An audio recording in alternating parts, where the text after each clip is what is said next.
It is represented by the solid green line over the malar eminence. Next, the premesenteric dissection, noted by the green stippled lines. Finally, the zygomatic ligament complex, I call it also known as McGregor's patch. I've always called it McGregor's patch. That's noted in red. This is the area that requires most caution. The D plane is entered along the diagonal line from lateral canthus towards the gonial angle of the mandible. And this is the sequence of the section: premalar, premesenteric, and finally, carefully, McGregor's patch.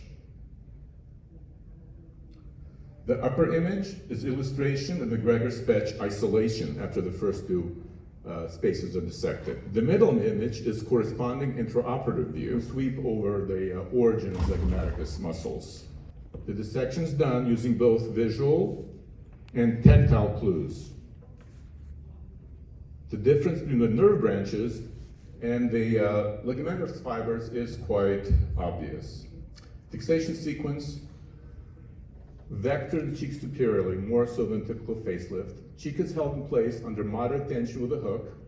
I use 4 key mattress sutures and 1 running suture to smooth the entire repair. It's a powerful technique, creating dramatic yet natural rejuvenation. It can be done in a predictable and reproducible fashion, and it can be done safely. Thank you.